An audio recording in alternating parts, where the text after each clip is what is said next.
Sí, era repugnante a pesar de que su rostro estaba piadosamente cubierto con la misma y singular túnica de seda que, tejida con fantásticos dibujos de pájaros, cubría su cuerpo entero excepto las retorcidas manos semejantes a garras y los pies desnudos y marchitos. Un sonido ahogado brotó de Conrad.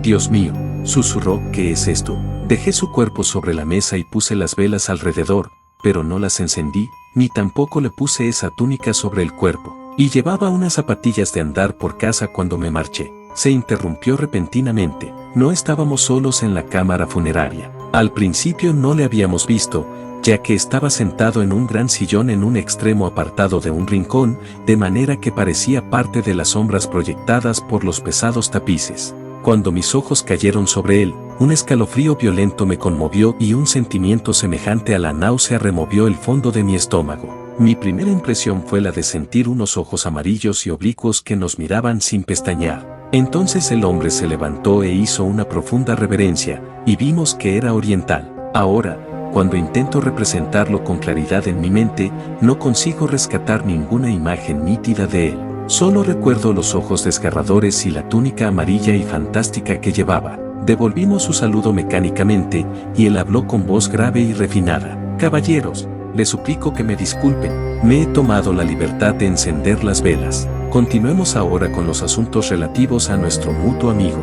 Hizo un leve gesto hacia el bulto silencioso que había sobre la mesa. Conrad asintió, evidentemente incapaz de hablar. El pensamiento relampagueó en nuestras mentes al mismo tiempo. Este hombre también había recibido un sobresellado, pero como había llegado tan rápidamente a casa de Grimland, apenas llevaba 2 horas muerto, y por lo que sabíamos, nadie más que nosotros conocía su fallecimiento. ¿Y cómo había entrado en la casa cerrada con llave? Todo el asunto era grotesco e irreal en grado extremo. Ni siquiera nos presentamos ni preguntamos al desconocido cuál era su nombre. Tomó el mando de una manera natural, y estábamos tan sometidos al hechizo del horror y la ilusión que nos movíamos como envueltos en una bruma, obedeciendo involuntariamente sus sugerencias, que nos daba en tono grave y respetuoso. Acabé en pie al lado izquierdo de la mesa, mirando por encima de su macabra carga a Conrad. El oriental estaba en pie con los brazos cruzados y la cabeza inclinada a la cabecera de la mesa, y en aquel momento no me pareció extraño que él estuviera en pie allí, en vez de Conrad, que era quien tenía que leer lo que había escrito Grimland. Mi mirada se desviaba hacia la figura bordada con seda negra que había en el pecho de la túnica del desconocido, una curiosa figura que se asemejaba en parte a la de un pavo y en parte a la de un murciélago o un dragón volador. Observé con sorpresa que el mismo dibujo estaba bordado en la túnica que cubría el cadáver. Habíamos echado la llave a la puerta y también habíamos cerrado las ventanas. Conrad, con mano temblorosa, abrió el sobreinterior y desplegó los pergaminos que contenía. Estas hojas parecían mucho más antiguas que las que contenían las instrucciones dejadas a Conrad en el sobre mayor. Empezó a leer con una voz monótona que tuvo un efecto hipnótico sobre mí, de manera que a veces las velas se apagaban ante mi mirada y la habitación y sus ocupantes ondulaban extraños y monstruosos, velados y distorsionados como una alucinación.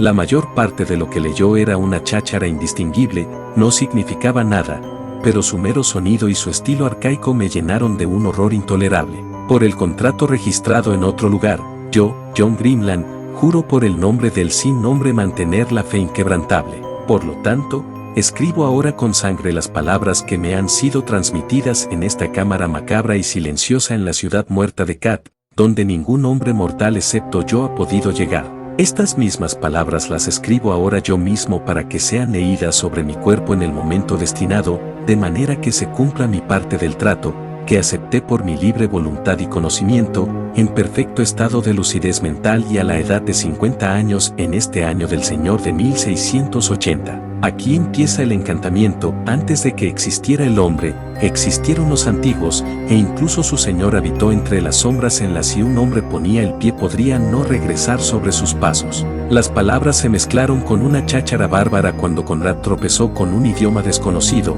una lengua que sugería remotamente el fenicio, pero que se estremecía con el matiz de una espantosa antigüedad que excedía a la de cualquier lengua del mundo que pudiera recordarse. Una de las velas tembló y se apagó. Hice un gesto para volver a encenderla, pero un movimiento del oriental silencioso me detuvo. Sus ojos me abrazaron, y luego volvieron a dirigirse a la figura inmóvil de la mesa. El manuscrito había regresado a su inglés arcaico, y el mortal que alcance las ciudadelas negras de Cat y hable con el Señor Oscuro cuyo rostro está escondido, a cambio de un precio podrá obtener aquello que más desee, riquezas y conocimientos que excedan lo conmensurable y vida más allá de la duración mortal en hasta 250 años. Una vez más la voz de Conrad derivó hacia guturales desconocidas. Se apagó otra vela. Que los mortales no titubeen cuando se aproxime la hora del pago y los fuegos del infierno rodeen su esencia en señal de que hay que ajustar las cuentas, pues el príncipe de las tinieblas siempre se cobra sus deudas al final,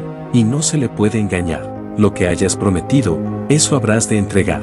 Al oír la primera sílaba del bárbaro párrafo, una fría mano de terror apretó mi garganta. Mis frenéticos ojos se dirigieron a las velas y no me sorprendió ver cómo se apagaba otra, pero no había rastro de ninguna ráfaga que agitase las pesadas colgueduras negras. La voz de Conrad osciló, se llevó la mano a la garganta, callándose momentáneamente. Los ojos del oriental no se alteraron. Entre los hijos del hombre se deslizan sombras extrañas eternamente. Los hombres ven las huellas de las garras pero no los pies que las dejan. Sobre las almas de los hombres se extienden grandes alas negras. Solo hay un amo negro, aunque los hombres le llaman Satanás y Belcebú y Apoleón y Arriman y Malik Tous. Tinieblas de horror me rodearon. Apenas percibía la voz de Conrad que seguía sonando monocorde, tanto en inglés como en aquella otra lengua espantosa cuyo horrible sentido apenas me atrevía a imaginar. Y con el miedo desnudo aferrándome el corazón, vi cómo las velas se apagaban, una tras otra, y con cada una, a medida que la pinambre se oscurecía a nuestro alrededor, mi pavor crecía. No podía hablar, no podía moverme, mis ojos dilatados estaban fijos con torturada intensidad en la vela restante. El silencioso oriental a la cabecera de la fantasmal mesa formaba parte de mi miedo.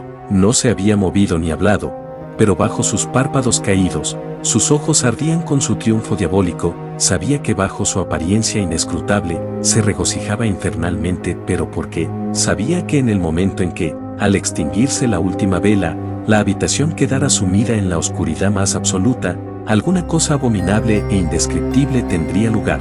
Conrad estaba llegando al final. Su voz se elevó para alcanzar el clímax en un crescendo. Ahora se aproxima el momento del pago. Los cuervos vuelan. Los murciélagos baten sus alas en el cielo.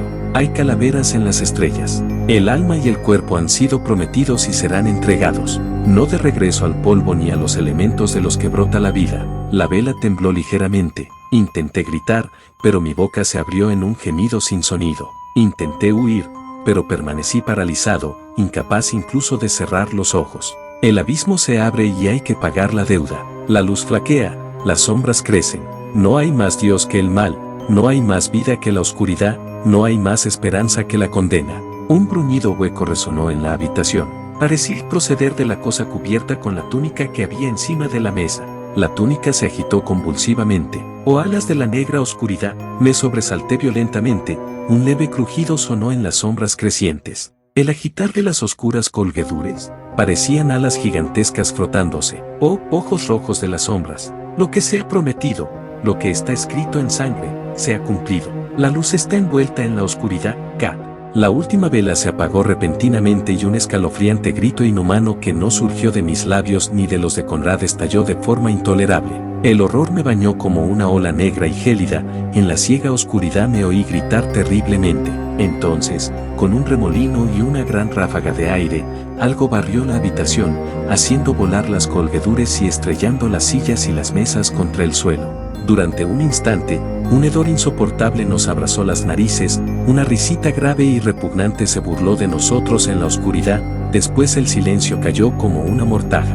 No sé cómo, Conrad encontró una vela y la encendió. El débil resplandor nos reveló la habitación en un desorden terrible, nos mostró los rostros fantasmales de ambos y nos enseñó la mesa de ébano, vacía. Las puertas y las ventanas estaban tan cerradas como antes, pero el oriental se había ido, y también el cadáver de John Grimland. Gritando como hombres condenados derribamos la puerta y bajamos frenéticamente por la escalera, donde la oscuridad pareció aferrarse a nosotros con firmes dedos negros. Mientras llegábamos tambaleándonos al vestíbulo inferior, un horripilante resplandor atravesó la oscuridad y el olor de la madera ardiendo nos llenó las narices. La puerta de la calle resistió un momento nuestro frenético asalto y luego cedió y nos arrojamos a la luz de las estrellas en el exterior.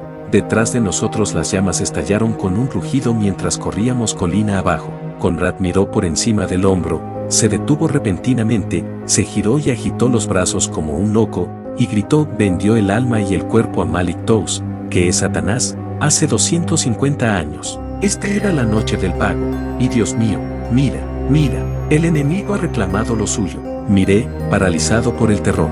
Las llamas habían envuelto la casa entera con devastadora rapidez, y ahora la enorme construcción se recortaba contra el cielo sombrío como un infierno carmesí, y por encima flotaba una gigantesca sombra negra parecida a la de un murciélago monstruoso, y de su oscura zarpa colgaba una pequeña cosa blanca, parecida al cuerpo de un hombre, que pendía inerte. Entonces, mientras gritábamos horrorizados, desapareció y nuestra aturdida mirada solo encontró las paredes temblorosas y el tejado ardiente que se desmoronaba sobre las llamas con un rugido estremecedor.